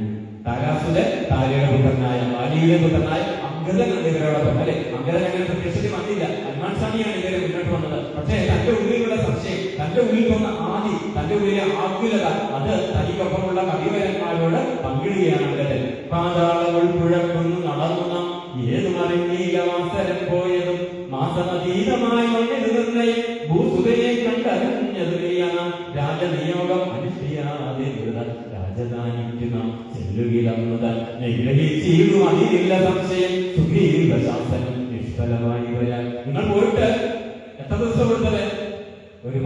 ഒരു മാസത്തിനുള്ളിൽ സീതാദേവിയെ കണ്ടുപിടിച്ച് തിരിഞ്ഞ് ഇവിടെ എത്തണം, ഇല്ലെങ്കിൽ പിന്നെ ജീവിച്ചിരിപ്പില്ല, പ്രാണൻ ഉണ്ടാവില്ല എന്ന് പറഞ്ഞു. ഇവരിപ്പോ ഈ അംഗദൻ തന്റെ കൂടെയുള്ള കവീശ്വരന്മാരോട് പറയുകയാണ്, നമ്മളെ മുഖയിലേക്ക് അറിയും എത്ര നാളായി അല്ലെ. വേറെ ഏതെങ്കിലും സ്ഥലത്ത് എന്തെങ്കിലും ക്യാമ്പിലൊക്കെ നമ്മുടെ ക്യാമ്പിലോ അല്ലെങ്കിൽ അസുഖമായിട്ട് ആശുപത്രിയിലോ ഒക്കെ ആണെങ്കിൽ ഇത് ഏത് ദിവസമാണ്, ഏത് ഡേറ്റ് എന്താണ്, ഒരുപക്ഷെ വിട്ടുപോകുന്നത് പോലെ ഈ ഗുഹയിലേക്ക് ഇറങ്ങിപ്പോയാല് ഇത് ഏത് ദിവസമാണ്, ഏത് മാസമാണ് ഒന്നും അറിയുന്നില്ല. പോന്നിട്ട് എത്ര നാളെ അതിനെക്കുറിച്ചൊന്നും അവര് അറിയാത്ത ഒരവസ്ഥയിലാണെന്ന് അംഗദൻ പറയുക. ഈ സുഗ്രീവൻ പറഞ്ഞത് യാതൊരു മാറ്റവും ഉണ്ടായില്ല. തലയിൽ കാണില്ല എന്ന് പറഞ്ഞാൽ തല കാണില്ല. കാരണം സുഗ്രീവ ശാസനം, സുഗ്രീവന്റെ വിളംബരം അല്ലെങ്കിൽ പ്രഖ്യാപനം അത് സത്യം തന്നെയായിരിക്കും. പിന്നെ വിശേഷിച്ച് തന്റെ കാര്യം പറയാം. അംഗദൻ എന്താ തന്റെ പ്രത്യേകത, എന്താ തനിക്ക് മറ്റു കവികളിൽ നിന്ന് പ്രത്യേകത, അതിനെക്കുറിച്ച് പറയുക. സുഗ്രീവ ശാസനം നിഷ്ഫലമായി വരാം. പിന്നെ വിശേഷിച്ച് ശത്രുഘ്നെ നാം എന്നെ വധിക്കും. അതില്ല, അതാണ് ആദ്യം, ഏറ്റവും കൂടുതൽ ആദ്യമുള്ളത്. എല്ലാ കവികളെയും ഒരു മാസം കഴിഞ്ഞാൽ സീതാദേവിയുമായി എനിക്ക് വധിക്കും. പക്ഷെ അംഗദന്റെ ആദ്യം അതല്ല, ബാലിയുടെ പുത്രനാണ്. ബാലിയെ വധിച്ചത് സ്വാഭാവികമായി തന്നെ ശത്രുപക്ഷത്ത് നിൽക്കുന്നതാണ് സുഗ്രീവൻ. അതുകൊണ്ട് തന്നെ കണ്ട എന്തായി അല്ലെ ചിരാതയിലില്ലാതെ തന്നെ അവിടേക്ക് ചെന്നാൽ കൊട്ടാരത്തിലേക്ക് ചെന്നാൽ സുഗ്രീവൻ തന്നെ വധിക്കുന്നുള്ള കാര്യത്തിൽ ആദ്യപ്പെട്ട് സംസാരിക്കുകയാണ് സുഗ്രീവൻ. രാമകാര്യത്തെയും സാധിയാതെ ചെല്ലി മാമക ജീവനും രക്ഷിക്കയില്ലവൻ. എന്തുകൊണ്ടാണ് എനിക്കിവിടെ രക്ഷയുണ്ടായത്? ആ രാമൻ ഉണ്ടായതുകൊണ്ടാണ്. രാമൻ പറഞ്ഞതുകൊണ്ട്, അല്ലെങ്കിൽ രാമൻ സംരക്ഷിച്ചതുകൊണ്ട് ഞാനിപ്പോ ഇവിടെ ജീവിതത്തിൽ നിൽക്കുന്നത്. പക്ഷേ രാമന് വേണ്ടിയുള്ള കാര്യ നിർവഹണത്തിലും എനിക്ക് സാധിച്ചില്ല. സീതയെ കണ്ടെത്താൻ കഴിഞ്ഞില്ല. ഇപ്പൊ രാമൻ എങ്ങനെ സഹായിക്കും? രാമൻ സഹായിക്കില്ല. ഇങ്ങനെയാണ് ചില സമയം, ചില മുഹൂർത്തങ്ങളിൽ, ചില സംഭവങ്ങൾ ഉണ്ടാകുമ്പോൾ നമ്മൾ ഇങ്ങനെ കെട്ടിപ്പൊക്കി ഇഷ്ടിക കെട്ടി സിമെന്റ് ഇട്ട് കോൺക്രീറ്റ് ആക്കി കെട്ടി ഗോപുരം പോലെ നമ്മുടെ ഉള്ളിൽ പണിഞ്ഞുകൊണ്ടിരിക്കും. അതാണ് പലപ്പോഴും രഹസ്യമായി നമുക്ക് നമ്മുടെ മനസ്സിനെ പഠിപ്പിക്കുന്നത്. ഇവിടെ അങ്കദൻ അങ്ങനെ ചിന്തിക്കുകയാണ്. പിന്നെയോ മാമക ജീവനും രക്ഷിക്കയില്ല. രാമൻ ഒരിക്കലും എന്നെ രക്ഷിക്കില്ല. കാരണം എന്താ? രക്ഷിക്കേണ്ട ആവശ്യമില്ല. സീതയെ ഞാൻ കണ്ടെത്തിയില്ലല്ലോ. മാതാവിനോടും സമാനിയാകും നിജ പ്രാതാമുതങ്ങളുടെ ഭാര്യയെ നിസ്രവം പ്രാപിച്ചു വാഴുന്ന മാനര പൂങ്കവൻ പാവി ദുരാത്മാവിനെന്തരുതാത്തതും. സ്വന്തം ചിക്കവനെ കുറിച്ച് പറയുക അല്ലെ? ആരാണ്? തന്റെ അമ്മയായ താരയെ ഭാര്യയാക്കി വെച്ചിരിക്കുന്ന സുഗ്രീവനുണ്ട്. അവൻ എന്ത് ധർമ്മം, എന്ത് നീതിയാണ്. അവൻ തീർച്ചയായിട്ടും അവൻ എന്ത് വേണമെങ്കിലും ചെയ്യാവുന്നതിനാണ് എന്ന് പറയുക. വല്ല പ്രകാരവും നിങ്ങൾ പൊയ്ക്കൊള്ളുക, നിങ്ങളെല്ലാവരും പൊയ്ക്കൊള്ളൂ. ഞാൻ ഇനി ഏതായാലും തിരിച്ച് അങ്ങോട്ടില്ല. ഇവിടെ കിടന്ന് ജീവൻ അവസാനം തീർത്തെ അവിടെ പോയി വെക്കണമല്ലേ എന്നുള്ള രീതിയിലാണ് അങ്കദൻ സംസാരിക്കുന്നത്. അപ്പൊ കവികളുടെ കൂട്ടം ഒക്കെ പറയുകയാണ് ഇങ്ങനെ ദുഃഖിക്കാൻ പാടില്ല. നമുക്കൊരു കാര്യം നമ്മൾ നേരത്തെ കണ്ട ഗുഹയില്ലേ, ഗുഹയിലേക്ക് പോകാം. അവിടെ നമുക്ക് ആവശ്യത്തിന് വിസ്ഥാനം പോലെയോ വെള്ളം ജലം ശുദ്ധജലമാണെങ്കിൽ അതുമില്ല. എന്ത് അലങ്കാരങ്ങളാ അതൊക്കെ കണ്ട് നമുക്ക് അവിടെ കഴിയാം. ആരും അറിയത്തില്ല. ഒരിക്കലും സുഗ്രീവൻ അറിയാൻ പോകുന്നില്ല, രാമനും അറിയത്തില്ല എന്നൊക്കെയുള്ള രീതിയിൽ ആ കവികളുടെ കൂട്ടം ഈ അങ്കദനോട് സംസാരിക്കുന്നു. അപ്പൊ ഹനുമാൻ സ്വാമി ഉടനെ ഇടപെട്ടു. ഹനുമാൻ സ്വാമിക്ക് ഇടപെടാൻ പറ്റില്ല. കാരണം വലിയ ഒരു എന്താ പറയുക ദൗത്യമായിട്ട് രാമന്റെ ദൗത്യം തന്റെ ദൗത്യമാണെന്ന് കരുതുന്നവനാണ് ഹനുമാൻ സ്വാമി. അങ്ങനെയുള്ള സ്വാമി. അതുകൊണ്ടാണല്ലോ അമ്പുലിയം നൽകിയത്. അതുകൊണ്ടാണല്ലോ അടയാളമാക്കുന്നത്. ഇത്രയും ലക്ഷക്കണക്കിന് വാനരന്മാരുണ്ടായിട്ട് ഹനുമാൻ സ്വാമിക്ക് മാത്രമാണ് കിട്ടിയത്. ഹനുമാൻ സ്വാമിക്ക് അപ്പം അങ്കദനെ പോലെ അകന്നിരിക്കാൻ പറ്റില്ല അല്ലെ? ആത്മാനം സാധ്യത ഭഗവത്ഗീത അങ്ങനെ ധ്യാനയോഗത്തിൽ പറഞ്ഞു കൊടുക്കും. ഈ മിക മനസ്സിനെ ഉയർത്തുക. അങ്കദനെ വിഭജിച്ച പാതാള ലോകത്തെ ഇരിക്കുക. ഹനുമാൻ സ്വാമി അവിടെ നിന്ന് മുക്കിയെടുക്കാൻ എടുക്കാൻ വേണ്ടി ശ്രമിക്കുക. എന്ത് പറയും? എന്തൊരു ദുർവിചാരം യോഗ്യമറിയത അന്ധകാരങ്ങൾ ആരുന്നേ. ഇപ്പൊ നിന്റെ മനസ്സിലിപ്പോ അന്ധകാര അജ്ഞതീപ അന്ധകാരത്തിന്റെ നൃത്തമാടുകയാണ്. അതുകൊണ്ട് ശ്രീരാമനേറ്റം പ്രിയൻ ഭവാൻ എന്നുടെ താരാസുതനെന്ന് തന്മാനസേ സദാ പാരം വളർന്നൊരു വാത്സല്യമുണ്ടത് നേരെ ലഭിച്ചില്ല ഞാനൊഴിഞ്ഞാലുമേ. ആലോചിക്കുക. ആ സമയത്ത് എങ്ങനെയാണോ അർജുനനെ ഭഗവാൻ ഉയർത്തിയെടുത്തത് എന്ന് പറയുന്ന പോലെ ഹനുമാൻ സ്വാമി അങ്കദനെ ഉയർത്തിയെടുക്കുക. എന്താ പറയുന്നത്? വേറെ ഒന്നുമല്ല പറയുന്നത്. താരാസുതനെന്ന് ശ്രീരാമനേറ്റം പ്രിയൻ. ശ്രീരാമന് ഏറ്റവും പ്രിയനാണ് അങ്ങാണ്. അത് ഹനുമാനല്ല, അല്ലെങ്കിൽ ഇവിടെയുള്ള മറ്റു കവിശ്രേഷ്ഠരല്ല. അങ്ങ് ഏറ്റവും പ്രിയനാണെന്ന് പറയുന്നത് ഞാൻ കേട്ടിട്ടുണ്ട്, ഞാനത് മനസ്സിലാക്കിയിട്ടുണ്ട്. എനിക്കറിയുന്നത് നിനക്കറിയില്ല എന്ന് പറയുമ്പോൾ ആ മനസ്സിലുണ്ടാകുന്ന മാറ്റം ആലോചിച്ച് നോക്കി അല്ലെ? ഒരു വാക്ക്, ആ ഒരു വാക്ക് ജഡ്ജിമാൻ എന്ന് പറയുന്നത് പോലെയാണ് പോസിറ്റീവ് എനർജികൊണ്ട് നൽകുന്നത്. അപ്പൊ അങ്ങനെ നേരെ ധരിച്ചില്ല ഞാൻ ഒഴിഞ്ഞാലുമേ സൗമിത്രിയേക്കാൾ അഭിപ്രിയൻ ഗീതവ സാമർത്ഥ്യം തിരുവുള്ളത്തിൽ. നീ എത്ര ശ്രേഷ്ഠൻ, നിന്റെ കഴിവെന്താ, നിന്റെ പ്രതിഭയെന്താ, നീ എങ്ങനെയാണ് ഇവരെയൊക്കെ കാണുന്നത് എന്നുള്ള ചിന്ത ആ രാമന്റെ ഉള്ളിലുണ്ട്. ആ ഉള്ളവൻ ഞാൻ കണ്ടിട്ടുണ്ട്, പറയുന്നത് ഞാൻ കേട്ടിട്ടുണ്ട് എന്ന് പറയാൻ ഹനുമാൻ സ്വാമി. ഒന്ന് ആലോചിക്കുക. ആ സന്ദർഭത്തിൽ എങ്ങനെയാണ് ഇടപെടുന്നത്? ഒരു സാഹചര്യം വരുമ്പോ, ഒരു സന്ദർഭം വരുമ്പോ നെഗറ്റീവ് ചിന്തകളുടെ, അശുഭമായ ചിന്തകളുടെ, തന്നെ അധപതിപ്പിക്കുന്ന ചിന്തകളിലേക്ക് പിന്നോട്ടടിച്ചുകൊണ്ടിരിക്കുന്ന അങ്കദനെ ഉയർത്താൻ വേണ്ടി ഹനുമാൻ സ്വാമി നടത്തുന്ന ആ വാക്കുകൾ, അല്ലെങ്കിൽ പറയുന്ന വാക്കുകൾ അല്ലെ, ആ ഒരു ഇടപെടൽ അത് നമ്മൾ മനസ്സിലാക്കണം. നമ്മുടെ ജീവിതത്തിൽ ഇത്തരം സന്ദർഭങ്ങൾ വരുമ്പോൾ മറ്റൊരാൾക്ക് ചിലപ്പോൾ ഒരു വാക്കുകൊണ്ട് ഒരു ആത്മഹത്യയിൽ നിന്ന് ഒരാളെ രക്ഷിക്കാൻ പറ്റി അല്ലെ? ഇതൊക്കെ എത്രയോ പേര് അനുഭവിക്കുന്ന കാര്യമാണ്. ഇതൊന്നും വലിയ കാര്യമാണോ? 50,000 രൂപ കടത്തിനാണ് ഈ ആത്മഹത്യ നടക്കുന്നത്, അല്ലെങ്കിൽ 1 ലക്ഷം. അതൊക്കെ നമുക്ക് ഉണ്ടാക്കാം എന്ന് കേൾക്കുന്ന ഒരു കുളിർമ അല്ലെ, അതിൽ നിന്ന് ലഭിക്കുന്ന ഒരു കുളിർമ, ഒരു ആശ്വാസം, അതിൽ നിന്ന് പക്ഷേ ആ ജീവൻ തന്നെ രക്ഷിക്കാൻ പറ്റും. അപ്പൊ അതുകൊണ്ട് അത്തരം വാക്കുകൾ എങ്ങനെ പ്രയോഗിക്കാം ഹനുമാൻ സ്വാമി നമ്മെ പഠിപ്പിക്കുക. ആദ്യമായി ഹനുമാൻ സ്വാമിയെ കണ്ടപ്പോൾ തന്നെ പറഞ്ഞു, വടിയൂരിയെ കണ്ടപ്പോൾ തന്നെ എത്ര സംസ്കൃതചിന്തനാണ്, എത്ര നന്നായി വ്യാകരണ ശുദ്ധിയോടുകൂടിയാണ് സംസാരിക്കുന്നത് എന്നൊക്കെ പറഞ്ഞിരുന്നു. ഇവിടെ പറയുകയാണ് ഭാഗവതോത്തമൻ. ഇനി പിന്നീട് രാമനെ കുറിച്ച് പറഞ്ഞു, പിന്നീട് സുഗ്രീവനെ കുറിച്ച് പറയാം. ഭാഗവതോത്തമൻ വൈരവില്ലാരിലും വ്യാകുലം ഉള്ളിൽ ഉണ്ടാകരുതേ നന്ദനാഗേരിതം. ഈ സുഗ്രീവന് നിന്നെ കുറിച്ച് അങ്ങനെയുള്ള ചിന്തയില്ല. നാഗാതി നീ ആരാ? നിന്നെ ഓരോ പേര് പറയുമ്പോൾ അവന്റെ അസ്തിത്വത്തെ, അവന്റെ വ്യക്തിത്വത്തെ ഓർമ്മപ്പെടുത്തുക. നാഗാധിപൻ ആരാ? നാഗാധിപൻ സ്വർഗത്തിൽ ഇന്ദ്രനാണ്. നാഗാധിപൻ ആത്മജൻ എന്ന് പറയുമ്പോൾ ആരാ? ആ ഇന്ദ്രന്റെ പുത്രൻ കാലി. പിന്നെ പറയുമ്പോൾ നന്ദൻ, ആ ആത്മജന്റെ നന്ദൻ എന്ന് പറയുമ്പോൾ സ്വർഗാധിപതിയായ ഇന്ദ്രന്റെ പുത്രനായ ഭാര്യയുടെ പുത്രനായ അംഗദനല്ലേ നീ എന്ന് ചോദിക്കുമ്പോ അല്ലെ നെഗറ്റീവൊക്കെ മാറി നല്ല പോസിറ്റീവ് എനർജിയോട് നിറയും. അതാണ് വാക്കിന്റെ ശക്തി. വെടിയിലേക്കാൾ ശക്തിമത്താണത്. ഞാനുണ്ടവിധത്തിങ്കൽ പ്രസക്തന ജ്ഞാനികൾ വാക്ക് കേട്ടേതും ഭ്രമിക്കല. ഇവരാൽ ഞാൻ ഗുഹയിൽ വസിക്കുന്ന വാനരോഗം പറഞ്ഞില്ലയേ ചൊല്ലുവി. രാഗവാസ്ത്രത്തിന് അഭേദ്യമായൊന്നുമേ ലോകപ്രിയത്തിങ്കല്ലെന്നറികനി. ഇവിടെ കുറെ വീട്ടുകുട്ടികൾ പറഞ്ഞു. എന്താ പറഞ്ഞത്? ആരും കാണത്തില്ല, നമുക്ക് ഒളിച്ചിരിക്കാം. ഇവിടെ നേരത്തെ സ്വയംപ്രഭ കാട്ടിത്തന്ന ആ ഗുഹയിൽ പോയി ഒളിച്ചാൽ ആരും കാണത്തില്ല, സ്ത്രീകൾ നമ്മളെ കാണിക്കും. എടാ, ഈ രാമൻ അറിയാത്ത ഏത് സ്ഥലമാണുള്ളത് അല്ലെ? ഈ ത്രിലോകത്തിലും രാമന്റെ അസ്ത്രമെത്താത്ത ഏത് ഭാഗമാണുള്ളത് എന്ന് ഹനുമാൻ സ്വാമി ആ വിജ്ഞാനങ്ങള് പകർന്നു നൽകുക. അല്പമതികൾ പറഞ്ഞു ബോധിപ്പിച്ച് ദുർബോധമുണ്ടായി സമയത്ത് അല്പബുദ്ധികൾ ഇങ്ങനെ പലതും പറയും. നമ്മുടെ നിത്യജീവിതത്തിലും മറ്റുള്ളവർ ഇങ്ങനെയൊക്കെയുള്ള വേഷണികൾ പറഞ്ഞു വരുമ്പോൾ അല്ലെ നമ്മളത് കേട്ടു എന്ന് അവർക്ക് തോന്നണം. പക്ഷെ നമ്മളത് കേൾക്കരുത്. അപ്പൊ വളരെ മനോഹരമായിട്ട് നമ്മുടെ ജീവിതത്തിൽ തന്നെ നമുക്ക് വേണ്ടി വരുന്ന ഉപദേശം ഇവിടെ അംഗദന് നൽകിയ ഹനുമാൻ സ്വാമി. ആപത്ത് വന്നടുത്തിരുന്ന കാലത്ത് ശോഭിക്കയിലോ സജ്ജന ഭാഷിതം. സജ്ജനങ്ങളുടെ സദാചാരത്തില് മുറുകെ പിടിക്കുന്നവരുടെ, പുണ്യം നടക്കുന്നവരുടെ, മൂല്യങ്ങൾ മുറുകെ പിടിക്കുന്നവരുടെ വാക്കുകള് നമ്മുടെ ദോഷം കൊണ്ട് നമുക്ക് മനസ്സിലാകില്ല. ഏത് ആപത്ത് വരുന്ന കാലത്ത് ആ രാവണനോട് മാരീചൻ അപ്പോഴേ പറഞ്ഞിരുന്നു അല്ലെ, നിലയിൽ പോയത് സാക്ഷാൽ മഹാവിഷ്ണുവാണ് രാമൻ, നിനക്ക് മനസ്സിലാകുന്നില്ല എന്നൊക്കെ പറഞ്ഞു. എന്നാ നിന്നെ ഇപ്പൊ കൊല്ലുമെന്നാ പറഞ്ഞു. എന്നാ ശരി, നിന്റെ ശരം കൊണ്ട് മരിക്കുന്നതിനേക്കാൾ എത്രയോ നല്ലതാണ് ആ ഭഗവാന്റെ ശരമേറ്റ് മരിക്കുന്നതെന്ന് പറഞ്ഞിട്ടാണ് മാരീചൻ വന്നത്. അപ്പൊ തീർച്ചയായിട്ടും സജ്ജന ഭാഷ, നല്ലവരുടെ ചൊല്ല് ആ സമയത്ത് നമുക്ക് ഇത് മോശം വാക്കായിട്ട് തോന്നും കേട്ടോ. ഇന്നത്തെ ചോദ്യം പറഞ്ഞില്ലായിരുന്നു, ഇന്നത്തെ ചോദ്യം ഇതായിരുന്നു. ഈ വരി ശ്രദ്ധിക്കണം, ആ വരിയാണ് ഇന്നത്തെ ചോദ്യം. പ്രത്യുപകാരം മറക്കുന്ന പുരുഷൻ ചത്തതിനൊക്കുമേ ജീവിച്ചിരിക്കലും. വളരെ പ്രധാനപ്പെട്ട രാമായണത്തിലെ പ്രധാനപ്പെട്ട ശ്ലോകം തന്നെയാണ്. പ്രത്യുപകാരം മറക്കുന്നവന് അല്ലെ, പിന്നെ പുരുഷന് ചത്ത് എന്ന് പറയുന്നതിന് തുല്യമാണ്. അവന് മരിച്ചു എന്ന് പറയുന്നതാണ് പറയേണ്ടത്, അല്ലാതെ ജീവിച്ചു എന്ന് പറയാൻ പറ്റും. ഇത് എന്താ പറയേണ്ടത്? സുഗ്രീവനോട് ആരാണ് പറഞ്ഞത്? ഇതാണ് ചോദ്യം. മനസ്സിലാക്കാൻ വേണ്ടിയിട്ടാണ് അങ്ങനെ ഒരു വ്യക്തമാക്കി പറഞ്ഞത് കേട്ടോ. എല്ലാവർക്കും ഉത്തരം കഴിയട്ടെ. അപ്പൊ ഇവിടെ ശ്രീരാം പിന്നീട് പറയാണ്, ചോദ്യം ഒരിക്കലും പറയാൻ, പ്രത്യുപകാരം മറക്കുന്ന പുരുഷൻ ചത്തതിനൊക്കെ ജീവിച്ചിരിക്കലും എന്നുള്ള ആ വരികള് സുഗ്രീവനോട് ആരാണ് പറഞ്ഞത്? ഇവിടെ പറയുകയാണ്, അംഗദനോട് പറയാണ്, മനുഷ്യനല്ല, രാമൻ മനുഷ്യനല്ല. ആരാണ്? സാക്ഷാൽ പരബ്രഹ്മമാണ്, സാക്ഷാൽ മഹാവിഷ്ണുവാണ്. ഈ സീതാദേവിയാരാണ്? ജഗന്മായായിട്ടുള്ള സാക്ഷാതിപരാശക്തിയാണ്. പിന്നെയോ ജഗന്മോഹിനിയാണ്.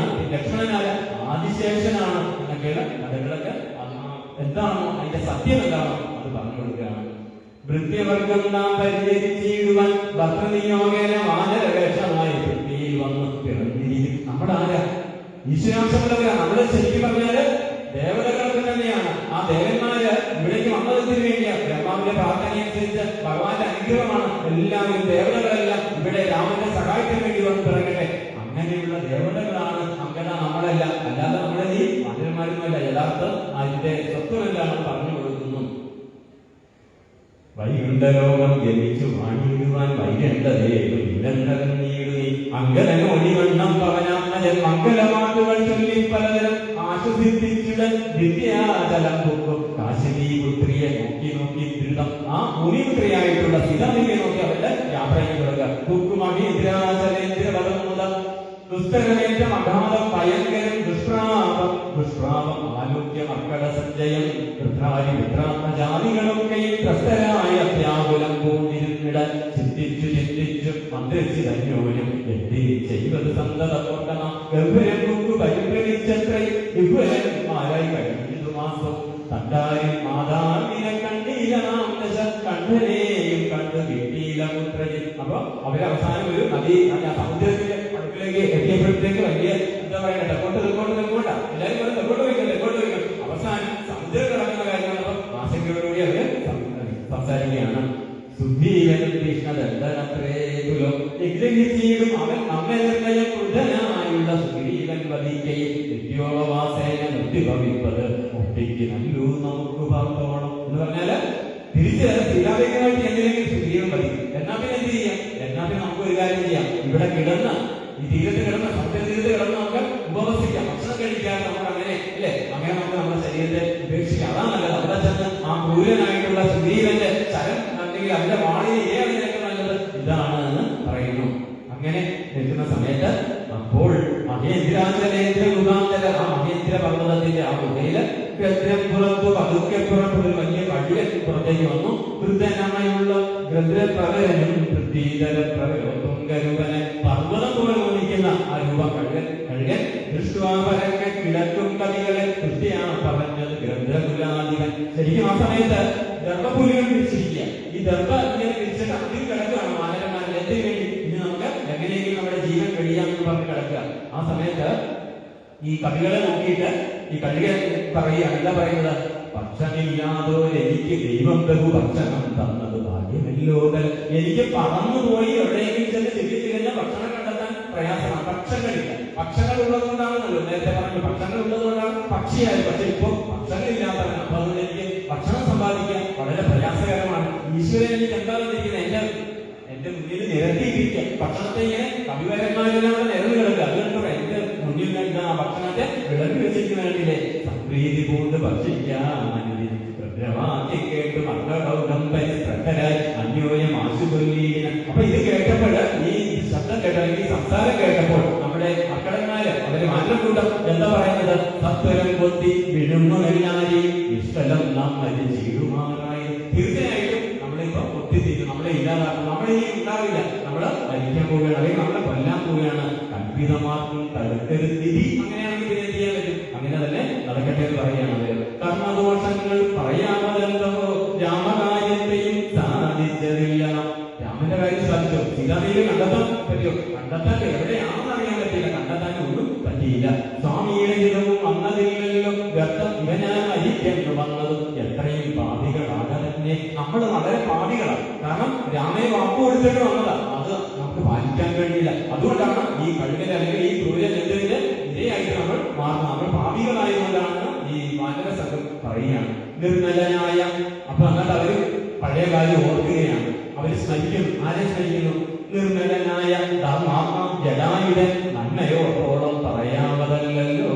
പന്നിപ്പതിന് പണിയുണ്ടവരുടെ പുണ്യമോർത്താൽ മറ്റൊരുത്തർക്ക് കിട്ടുമോ? അപ്പോ പണ്ടൊരു പക്ഷി അല്ലെ, വേറൊരു പക്ഷിയായിരുന്നു ജടായു. ആ ജടായു എത്ര വലിയ പുണ്യകർമ്മമാണ് ചെയ്തത് അല്ലെ. രാവണൻ കട്ടുകൊണ്ടു പോകുന്ന വേളയിൽ എതിർക്കാൻ ശ്രമിച്ചു. അപ്പോഴാണ് ചന്ദ്രമാസം കൊണ്ട് ആ രണ്ട് പക്ഷങ്ങൾ അരിഞ്ഞ് താഴെയിട്ടു. അതുകൊണ്ടാണ് ഭഗവാൻ പിന്നീട് കണ്ടെത്തിയത് പറഞ്ഞു, എന്താ പറഞ്ഞത്? നീ എന്റെ അടുക്കൽ തന്നെ താമസിച്ചോളുന്ന് അനുവാദം നൽകി. പിന്നീട് മരിക്കുന്ന സമയത്ത് തന്റെ പിതാവിന് നൽകുന്ന പോലുള്ള അത്രമാത്രം ശ്രേഷ്ഠമായ ഉദകക്രിയകൾ മരണാനന്തര കർമ്മങ്ങളും സാക്ഷാൽ ഭഗവാൻ തന്നെ ചെയ്തു. അപ്പൊ എത്ര ശ്രേഷ്ഠനാണ് ആ ജടായു.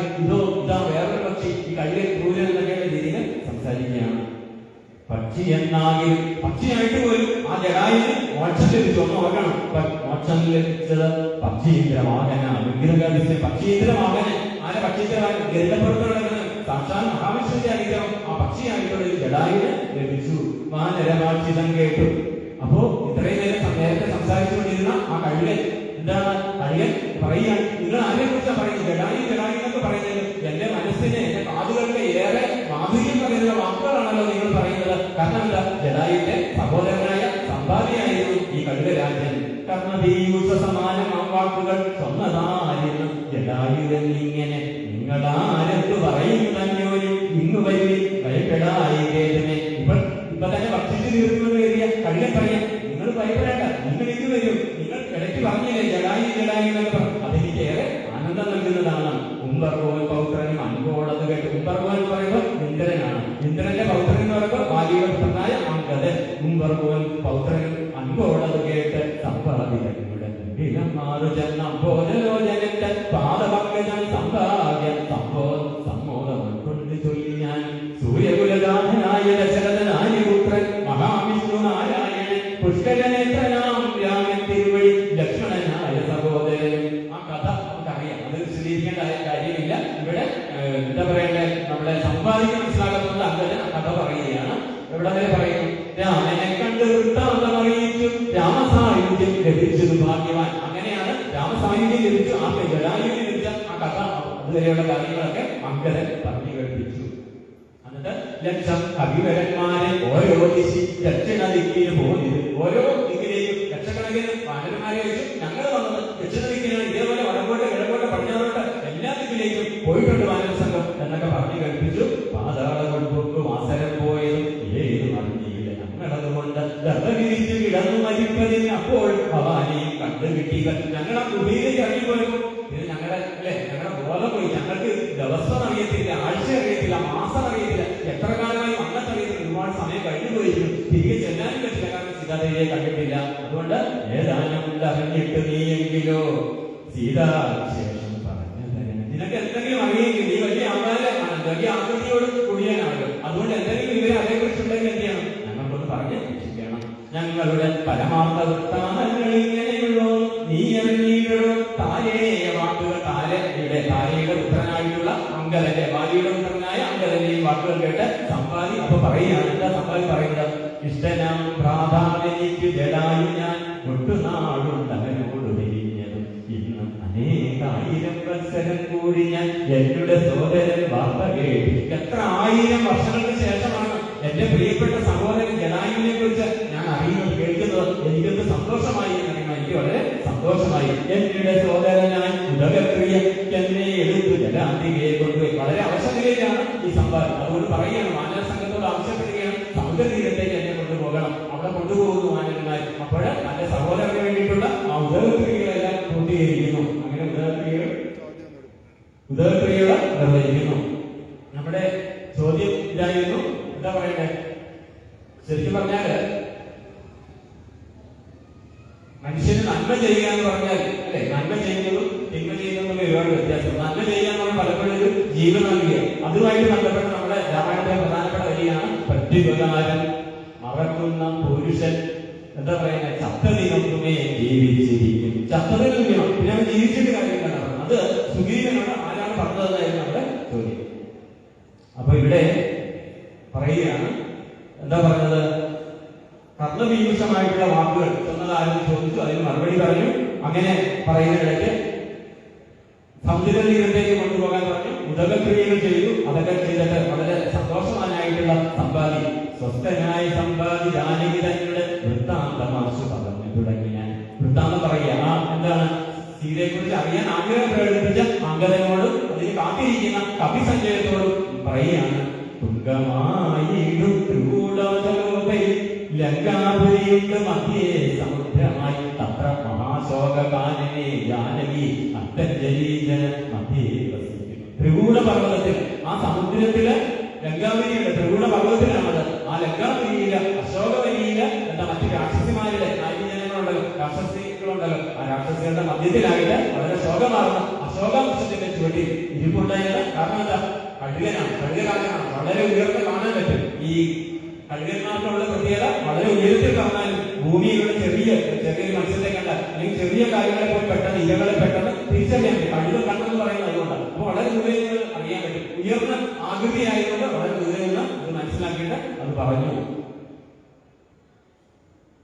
പിന്നെ ദൂരം ഒരു 100 യോജനയുള്ളത്. അത്ര അടുത്തല്ല, 100 യോജനകളും പോകണം. നേരെ നമുക്ക് കാണാം ഗ്രന്ഥനാകയാൽ സാമർഥ്യമാർക്കതും ലംഘിപ്പതിങ്ങനെ ഭൂമിയിലനുജയം കൊണ്ടുവരും. ഈ 100 യോജന സമുദ്രത്തിനപ്പുറത്താണ് ലങ്കാപുരി. അപ്പൊ അതുകൊണ്ട് ആരാണ് ഈ സമുദ്ര ലംഘനം നടത്തുന്നത്? അവർക്ക് ലങ്കാപുരിയിലെത്തി അശോക വൃക്ഷച്ചുവട്ടില്, അല്ലെ, അവിടെ കഴിയുന്ന, അവിടെ ദുഃഖിച്ച് കഴിയുന്ന സീതാദേവിയെ കൊണ്ടുവരാൻ സാധിക്കും എന്നാണ് സംഭവം. പോസിറ്റീവായിട്ട്, ശുഭാത്മകമായിട്ട്. ഈ ഇത്രയും സമുദ്രതീരം എങ്ങനെയാണെങ്കിൽ സമുദ്രത്തിന്റെ ഇത്രയും വിസ്തൃതി എങ്ങനെയാണ്, പിന്നെ അക്കരെ എത്തുന്നത് എങ്ങനെയാണ്, ആരാണ് നീതിച്ച് ഇങ്ങനെയൊക്കെ പറഞ്ഞാൽ അത് നെഗറ്റീവായിരിക്കും, അല്ലെ? ഇവിടെ പോസിറ്റീവായിട്ടാണ് സംസാരിക്കുന്നത്, ശുഭാത്മകമായി പറയുക.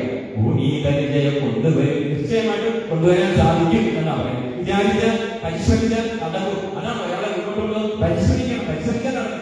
എനിക്ക് പരിശ്രമിക്കാമെന്നല്ല, ജീവിതത്തില് ഉയരത്തില്ല. ഭക്തൻ എപ്പോഴും ഇങ്ങനെ പരിശ്രമിച്ചുകൊണ്ടേയിരിക്കുന്നതാണ്, സാധന ചെയ്തുകൊണ്ടേയിരിക്കുന്നത്. അതുകൊണ്ട് തന്നെ സാധകൻ ഏതോ ഒരു സാധ്യമുണ്ട്. ഭഗവാൻ എന്ന് പറയുന്ന സാധ്യം, ഭഗവാൻ എന്ന് പറയുന്ന ലക്ഷ്യം, ആ ലക്ഷ്യത്തിലേക്ക് നടന്നെടുക്കുന്നതിന്റെ പേരാണ് സാധകൻ. അത് തന്നെയാണ് ഭക്തൻ. അപ്പൊ ഭക്തനിൽ നിന്ന് സാധകൻ കുറച്ചും കൂടി വ്യത്യാസമുണ്ട്. കാരണം നെറ്റിന് ചന്ദ്രനും ഭസ്മവും സിദ്ധൂരൊക്കെ തെറ്റാൽ ഭക്തനാകാൻ പറ്റും, സാധകനാകാൻ പറ്റും. സാധകൻ എന്ന് പറയുമ്പോൾ ഭഗവാൻ പറയുന്ന, അമ്മ പറയുന്ന ശ്രീമത്തനുസരിച്ച് നടക്കുകയും നാമജപം, മന്ത്രം അല്ലെങ്കിൽ ധ്യാനം അങ്ങനെയൊക്കെ നടക്കുന്നവരെ സാധകനാവുകയുള്ളൂ. അപ്പൊ ഇവിടെ എന്താ പറയുന്നത്? സോദരനെ കൊന്ന ദുഷ്ടനെ കൊല്ലണം, ഏതൊരു ജാതിയും പക്ഷവും ഇല്ലതേ, എന്നേന നിങ്ങൾ കടകണമാശുപോയി. രത്നാകരം പിന്നെ വന്നൂരൂത്തമൻ രാവണൻ തന്നെയും വിഗ്രഹിക്കുന്നതിനാൽ ഏവം ഇതിന് വഴിയെന്ന് നിർണയം. അപ്പൊ ഉള്ളിലിങ്ങനെ കോപമാണോ പ്രതികാരമാണോ? ആ കഴുകൻ മൃതപ്രായനായിരിക്കുന്ന സമ്പാദിയുടെ ഉള്ളിലും രാവണനെതിരെ എന്താ കോപവും പകരുന്നത്? എന്തുകൊണ്ടാ? തന്റെ പ്രിയപ്പെട്ട സഹോദരന്റെ മരണത്തിന് കാരണമായത് രാവണനാണ് എന്നുള്ളത് കൊണ്ട് അപ്പൊ കുറച്ചുകൂടി താല്പര്യമായി ഇവർ അക്കരനെ പോകണം, രാവണനെ പിടികൂടണം, വിഗ്രഹിക്കണം, സീതയെ കൊണ്ടുവരണം എന്നുള്ളത് അത് ശരിക്കും പറഞ്ഞാൽ സമ്പാദിയുടെ കൂടി ആവശ്യമായി മാറും. അതാണ് ഓരോരുത്തരെ കാണും. ഓരോ കഥാപാത്രവും ഈ പ്രധാന സംഭവം എന്ന് പറയുന്ന പ്രമേയം എന്ന ചരടിലേക്ക് എങ്ങനെയാണ് ഓർക്കപ്പെടുന്നത് എന്ന് ഓരോരുത്തരുടെ ഇങ്ങനെ നമ്മൾ അവരുടെ സ്വഭാവ വിവരണത്തിലൂടെ നമുക്ക് മനസ്സിലാക്കാൻ സാധിക്കും. ആരും ഇതിന് മാറി നിൽക്കുന്ന സ്വയംപ്രഭയെ കണ്ടു. സ്വയംപ്രഭയ്ക്ക് എല്ലാവരെയും കാണുമ്പോൾ അവരെല്ലാവരും ഇതുമായി പ്രമേയവുമായി എങ്ങനെ ബന്ധപ്പെട്ടിരിക്കുന്നു. രത്നാകരം പിന്നെ വന്നു രഘുത്തമൻ രാവണൻ തന്നെയും വിഗ്രഹിക്കുന്ന ഏവമിതിന് വഴിയെന്ന് നിർണയം. രത്നാകരം ശതയോജന വിസ്തൃതം എന്നേന ചാടി കടന്നു ലങ്കാപുരം പോക്ക് വൈദേഹിയെ കണ്ട് പറഞ്ഞുടൻ ഇങ്ങനെ ചാടി കടന്നു വരുന്നതും തമ്മിൽ നിരൂപിക്കണം എന്നൊരുമിച്ച് തമ്മിൽ തന്നെ ഒരു കവികൾ ഇങ്ങനെ പറയാം. അക്കാര്യം പോകണം, ഇത്ര ചാടുന്നത് ആർക്ക് സാധിക്കും? അങ്ങനെയൊക്കെ കവിക്കൂട്ടം, കവിസഞ്ചയം, കവികളുടെ വാനരന്മാരുടെ സമൂഹം ഇങ്ങനെ ചർച്ചയെ കുറിച്ച് പറയുകയാണ്. സമ്പാദിതങ്ങളുടെ പൂർവ്വ വൃത്താന്തങ്ങൾ അൻപോട് വാനരന്മാരോട് ഇങ്ങനെ പറയുന്നുണ്ട്. സമ്പാദി പറയുക, എന്താ സമ്പാദി പറയുന്നത്? തന്റെ സഹോദരനെ കുറിച്ച് പറയുകയാണ്. ഞാനും ജടായുവം പ്രാധാവുമായി ഗർഭിതമാനസന്മാരുമായി വേഗബലങ്ങൾ പരീക്ഷിപ്പതിനതി വേഗം പറഞ്ഞത് മേൽപോട്ടു ഞങ്ങളും ഞങ്ങളുടെ ശക്തി നീയാണ് വേണ്ടത്, ഞാനാണ് അല്ലെ? അകംപ്രഭു നമുക്കറിയാം അല്ലെ? ശിവരാത്രിയെ കുറിച്ച് പറയുമ്പോ ഈ ബ്രഹ്മാവിനോടൊപ്പം അതോടൊപ്പം തന്നെ ബ്രഹ്മാവും വിഷ്ണുവും തമ്മിൽ മത്സരിച്ചതിനെ കുറിച്ച് പറയുന്നുണ്ട്. ഭഗവാന്റെ അഗ്നിസ്തംഭത്തിന് മുന്നിൽ എത്തിച്ചേരുന്നതിനെ കുറിച്ച് ഇവിടെ പറയുകയാണ്. ഈ സമ്പാദി പറയാണ്, ഞാനും എന്റെ സഹോദരനായ ജടായുവും നീയാണോ, നിനക്കാണോ കൂടുതൽ ശക്തി, എനിക്കാണോ കൂടുതൽ ശക്തി? എന്താ അറിയാൻ വേണ്ടി നമ്മളിങ്ങനെ ആകാശത്തിലേക്കാണ് ഉയർന്നു പറന്നു പോയി എവിടെ? സൂര്യനെ ലക്ഷ്യമാക്കി പോവുകയാണ്. വേഗബലങ്ങൾ പരീക്ഷിപ്പിതിനതി വേഗം പറഞ്ഞത് നെൽപോട്ട് ഞങ്ങളും മാസാണ്ടമണ്ഡല പര്യന്തം ഉൽപ്പതിച്ചാർത്തരായി അന്നു ദിനകരശ്രിയ തക്ഷണേതിയിൽ പിടിച്ചത് അനുജനൻ പക്ഷകുടങ്ങളിൽ അപ്പോൾ അവനെ ഞാൻ വെട്ടിപ്പതിയുടെ പിന്നിലാക്കി ഞാൻ. അങ്ങനെ ഞങ്ങൾ മത്സരിച്ച് സൂര്യമണ്ഡലത്തിലേക്ക് അല്ലെ മാർത്താണ്ഡന്റെ ആ മണ്ഡലത്തിലേക്ക് എത്തി. അവിടെന്താ അഗ്നി, അതിന്റെ താപം താങ്ങാനാവാതെ ഏറ്റവും ഉയരത്തിലേക്ക് വന്ന എന്റെ സഹോദരൻ ജടായുവിന്റെ ചിറകിൽ അഗ്നി പടർന്നു. ആ സമയത്ത് പെട്ടെന്ന് ഞാൻ എന്ത് ചെയ്തു? അവനെ കീഴിലാക്കി, അവന്റെ മുകളിലാക്കി, അതായത് എന്റെ ചിറകിന്റെ കീഴിലാക്കി അവനെ, ആരെ? ജടായുവിനെ പക്ഷപുടങ്ങളിൽ. അപ്പോൾ അവനെ ഞാൻ വെട്ടിപ്പതിനുടൻ പിന്നില്ല കീഴിനെ പക്ഷം കരിഞ്ഞ് ഞാൻ വീണത് ഭൂമി. അങ്ങനെയാണ് എന്റെ ചിറക് കഴിഞ്ഞ് ഞാൻ ഭൂമിയിൽ വീണ് എനിക്ക് ചിറകില്ലാതായതെന്നുള്ള കഥ നമുക്കും പറഞ്ഞു തരുന്നു. പക്ഷദ്വയത്തോട് വീണാനന്ദനും പക്ഷികൾ രണ്ട് ചിറകോടുകൂടി തന്നെ ആര് വീണു? ജടായു വീണു. പക്ഷെ ചിറക് കഴിഞ്ഞിട്ട് സമ്പാദി വീണു. സമ്പാദിയാണ് നമ്മളോട് പറഞ്ഞത്. പക്ഷികൾക്ക് ആശ്രയം പക്ഷമല്ലോ. പക്ഷി ആകണമെങ്കിൽ പക്ഷം വേണം. പക്ഷമുള്ളതുകൊണ്ടാണ് പക്ഷി എന്ന് പറയുന്നത്. പക്ഷെ ഞാനിപ്പോ പക്ഷിയാണോ? ഇപ്പൊ സമ്പാദി അറിയില്ല, എനിക്ക് ഭക്ഷണമില്ല, അതുകൊണ്ട് എനിക്ക് പറഞ്ഞാൻ പറ്റില്ല. അത് ഞാൻ പക്ഷിയാണോ? അത് ശ്രദ്ധിക്കാൻ പറയാം. പക്ഷികൾക്ക് ആശ്രയം പക്ഷമല്ലോ. വിദ്യാലയത്തിന്റെ ശിരസിൽ വീണിനെ അന്ധനായി 3 ദിനം കിടന്നിയ വിദ്യാപർവ്വതത്തിന്റെ മുകളിൽ ഞാൻ 3 ദിവസം ബോധരഹിതനായി ഞാൻ കിടന്നു. പിന്നെയോ പ്രാണശേഷത്താൽ ഉണർന്നോ. പിന്നീട് ഞാൻ 3 ദിവസം കഴിഞ്ഞ് ഉണർന്നു. ഇങ്ങനെ പ്രാണൻ എന്റെ ഉള്ളിൽ ശേഷിച്ചതുകൊണ്ട് ഞാൻ ഉണർന്നു. ആ നേരത്ത് കാണായത് ചിറകും കഴിഞ്ഞ് ഇങ്ങനെ വിഭ്രമം കൊണ്ട് ദേശങ്ങളറിയാൻ വിഭ്രാന്ത മാനസനായി ഉടനങ്ങനെ. എനിക്ക് എന്ത് ചെയ്യണം എന്നറിയില്ല, എവിടേക്ക് പോകണം എന്നറിയില്ല. കാരണം അങ്ങനെ ഞാൻ ഇവിടെ എവിടേക്ക് ഇരുന്നു അല്ലെ? ചഞ്ചല മനസ്കനായിട്ട് ഞാൻ ഇങ്ങനെയൊക്കെ സഞ്ചരിക്കുന്നിവിടെ ചെന്നേ വിശാഖതാപസന്ധങ്ങളുടെ പുണ്യാശ്രമത്തിനും പൂർണ്ണഭാഗ്യത് എന്തോ ഭാഗ്യമുണ്ടായത് കൊണ്ട് ഞാൻ അവസാനം എവിടെ? വിശാഖതാപസൻ, ആ വിശാഖൻ എന്ന താപസന്റെ ആശ്രമത്തിൽ ഞാൻ എത്തപ്പെട്ടു. ആശ്രമം എന്താ പറഞ്ഞ? ആ ശ്രമമാണ് ആശ്രമം. നമ്മൾ പറയുമ്പോൾ എപ്പോഴും നമ്മൾ തെറ്റിയ പറയാറുണ്ട് പലപ്പോഴും. പലരും പറയുന്നത് ആശ്രമമല്ല, ആശ്രമമാണ്. ശ്രമം എവിടേക്കുള്ള? അവിടേക്ക് എത്തിച്ചേരാനുള്ള ശ്രമമാണ് ആശ്രമങ്ങൾ നൽകുന്നത്. അതുകൊണ്ട് ആ വിശാഖതാപസന്റെ ആശ്രമത്തിൽ ഞാൻ എത്തി. പിന്നെയോ പണ്ട് മകാവിനി ചൊല്ലി ഞാൻ എന്നോട് പണ്ട് കണ്ടുള്ളൂ അറിവ് നിമിത്തമായി എന്തു സമ്പാദേ നിരൂപനായി വന്നിതി എന്തു മൂലം ഇതാരാലകപ്പെട്ടതും എത്രയും ശക്തനായ ദന്തഭാവം എന്തു പക്ഷം പറകൻ, നീ ഇങ്ങനെ ക്ഷീണിതനായി ഇങ്ങനെ നശിച്ചു പോകുന്ന അവസ്ഥയിലേക്ക് എത്താൻ നീ എത്ര കരുത്തനായിരുന്നു, എത്ര ശക്തനായിരുന്നു, നിനക്ക് എന്ത് പറ്റി എന്ന് നിശാഗരദാസൻ ചോദിച്ചു. എന്നത് കേട്ട് ഞാൻ എന്നിടെ വൃത്താന്തം ഒന്നൊഴിയാതെ പിന്നെയും കൂപ്പിത്തൊഴുത് ചോദിച്ചത്, സന്നമായി വന്ന് ചിറകും ദയാവിനെ ജീവനത്തെ ധരിക്കേണ്ട ഉപായി എന്നോട് ചൊല്ലിത്തരയണേ. അപ്പൊ എന്ത് ചെയ്തു? ആ സമയത്ത് ആ വിശാഖദാസനോട് ആരാണ് സമ്പാദി ചോദിച്ചു, എന്താണ് ഈ ജീവിതം, എന്താണ് ഇതിനെ എങ്ങനെയാണ് മനസ്സിലാക്കേണ്ടത്, യഥാർത്ഥമായ ജീവിതം അല്ലെങ്കിൽ ജീവൻ അതെങ്ങനെയാണെന്ന് അതിന്റെ ആഖ്യാനം അല്ലെങ്കിൽ അതിന്റെ വ്യാഖ്യാനം എന്തെന്ന് വിശാഖദാസനോട് ചോദിച്ചു. അതാണ് നമ്മൾ 18-ാം ദിവസമായ നാളെ നമുക്ക് കേൾക്കുന്നത്. വളരെ പ്രധാനപ്പെട്ട ഭാഗമാണ്. കാരണം നമ്മുടെ ഈ സ്കാനിങ് മെഷീനൊക്കെ ഉണ്ടായിട്ട് കൂടുതൽ 50 വർഷമൊക്കെ കേട്ടിട്ടുണ്ടാവും. അപ്പൊ എഴുത്തച്ഛൻ ഈ രാമായണം എഴുതുന്ന 16-ാം നൂറ്റാണ്ട്, 400 വർഷങ്ങൾക്ക് അപ്പുറമായിരുന്നു. ഈ സ്കാനിങ് മെഷീൻ കണ്ടുപിടിക്കാത്ത കാലത്ത് ഒരു സ്ത്രീയുടെ ഉദരത്തിൽ എങ്ങനെയാണ് ഒരു കുഞ്ഞുണ്ടാകുന്നത്, ഏതൊക്കെ കാലത്താണ് ആ കുഞ്ഞിന് അതിന്റെ എന്താ പറയേണ്ട രോഗങ്ങള്, അതിന്റെ അവയവങ്ങള്, കണ്ണ്, മൂക്ക് എന്നൊക്കെ കൃത്യമായി വളരെ വ്യക്തമായിട്ട് പറയുന്ന ഭാഗമാണ് നമ്മൾ നാളെ കേൾക്കാൻ പോകുന്നത്. ഏതായിരുന്നു ഈ 17-ാം ദിവസം നമുക്ക് അമ്മയുടെ മടിയിൽ വന്നിരുന്ന ഇത് കേൾക്കാനായിട്ട് കഴിയുന്നത് വളരെ വലിയ ഭാഗ്യമാണ്. അത് നമ്മൾ തിരിച്ചറിയുന്നുണ്ടോ എന്നുള്ളതാണ് പ്രശ്നം. കർക്കിടക മാസം തീർന്നാലും നമുക്ക് ഈ രാമായണം കേൾപ്പിക്കാനൊക്കെ അമ്മ അനുഗ്രഹിക്കട്ടെ. ഈ വാക്കുകൾ അമ്മയുടെ പ്രഭാതങ്ങളിൽ സമർപ്പിക്കുന്നു. ഇതിന് ശേഷം കീർത്തനാലാപനമുണ്ട്. അതിന് ശേഷം നറുക്കെടുപ്പുണ്ടാവും. ചോദ്യം ഒരിക്കൽ കൂടി പറയാം. എന്തായിരുന്നു ചോദ്യം? ആ വരി ഇങ്ങനെ വായിക്കണം, അതുകൊണ്ടാണ് പറയാം. ചോദ്യമല്ലാതെ സ്വാഗതമായതുകൊണ്ട്, കാരണം മാറി പറഞ്ഞാൽ പ്രത്യുപകാരം മറക്കുന്ന പുരുഷൻ ചത്തതിനൊപ്പമേ ജീവിച്ചിരിക്കും എന്നുള്ളതാണ്. അപ്പൊ അത് മനസ്സിലാക്കി എഴുതണം. വാക്കായി പറഞ്ഞത് തെറ്റേണ്ടതെന്ന് വെച്ചിട്ടാണ്.